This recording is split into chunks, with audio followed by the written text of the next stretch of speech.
क्या हो अगर किसी का ज्ञान ही उसकी जान का दुश्मन बन जाए। आज हमें एक ऐसी ही कहानी में उतरने वाले हैं जहां 3 बहुत बड़े विद्वानों का सामना एक ऐसी चुनौती से होता है जहां उनकी सारी विद्या, सारी किताबें, सब कुछ धरा का धरा रह जाता है। ये कहानी हमें एक बहुत ज़रूरी सवाल सोचने पर मजबूर करती है कि क्या सिर्फ बहुत कुछ जान लेना ही काफ़ी है, या फिर उस जानकारी को कब, कहाँ और कैसे इस्तेमाल करना है, ये जानना कहीं ज़्यादा ज़रूरी है। चलिए इसी सवाल की तह तक चलते हैं। तो हमारी कहानी की शुरुआत होती है एक गुरुकुल से। सोचिए, एक ऐसी जगह जहां 3 दोस्त अपनी पढ़ाई पूरी करके अब दुनिया में अपना नाम कमाने के लिए बिल्कुल तैयार खड़े हैं। उनके गुरु ने उन्हें विदा करते हुए कहा कि जाओ, जो सीखा है उसे दुनिया में फैलाओ। सलाह तो बहुत अच्छी थी, लेकिन कहते हैं ना, हर कोई किसी भी बात का मतलब अपनी अपनी समझ और अपने अपने अहंकार से ही निकालता है। तो चलिए मिलते हैं इस कहानी के 3 मुख्य किरदारों से। एक तरफ है सोमेश्वर और वीरबाहु, जिन्हें अपनी किताबों और अपने ज्ञान पर बेइंतहा घमंड है। और दूसरी तरफ है उनका दोस्त चंद्रकांत, जिसके पास शायद बड़ी बड़ी डिग्रियां तो नहीं थीं, लेकिन दुनियादारी की समझ वो उसमें कूट कूट कर भरी थी। अब इन दोनों का घमंड देखिए। उन्होंने अपने दोस्त चंद्रकांत को साथ लिए जाने का फैसला तो किया, लेकिन एक बराबर के साथी की तरह नहीं, बल्कि एक नौकर की तरह। वो लगातार उसका मजाक उड़ाते थे कि इसे कुछ नहीं आता। और बस यहीं से उनका सफर गुरुकुल की सुरक्षित दुनिया से निकलकर एक ऐसे अनजान रास्ते की तरफ बढ़ जाता है जहां उनकी असली परीक्षा होने वाली थी। वो एक घने और डरावने जंगल में पहुंचते हैं। एक ऐसी जगह जहां किताबी बातें काम नहीं आती, काम आती है तो बस हिम्मत और सही वक्त पर सही फैसले लेने की समझ। और फिर जंगल के बीचों बीच उन्हें कुछ ऐसा मिलता है जो उनकी पूरी जिंदगी और उनकी सोच को हमेशा के लिए बदलने वाला था। उन्हें जमीन पर बिखरी हुई कुछ हड्डियां मिलती हैं। देखते ही वो पहचान जाते हैं कि अरे, ये तो एक शेर की हड्डियां हैं।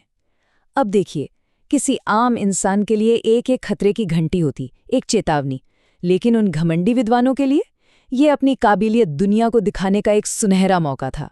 वीरबाहु अपने दोस्तों से कहता है, चलो अपनी विद्या का इस्तेमाल करते हैं और इस शेर को फिर से जिंदा करते हैं। असल में ये सिर्फ एक खेल नहीं था, ये उनके अहंकार की परीक्षा थी। और फिर शुरू होता है वो खतरनाक खेल जो उन्हें कभी नहीं खेलना चाहिए था। एक ने मंत्र पढ़कर हड्डियां को जोड़कर कंकाल बना दिया, दूसरे ने उस पर मांस और खाल चढ़ा दी, और तीसरे ने कहा, अब मैं इसमें अपनी प्राण विद्या से जान डालूंगा। वो ये सब करते हुए ये भूल गए कि वो प्रकृति के नियमों से खिलवाड़ कर रहे हैं। जैसे ही सोमेश्वर शेर में जान डालने के लिए अपना आखिरी सबसे खतरनाक मंत्र पढ़ने वाला होता है, एक आवाज उन्हें रोकने की कोशिश करती है। ये चंद्रकांत था, वो जिसे वो मूर्ख समझ रहे थे।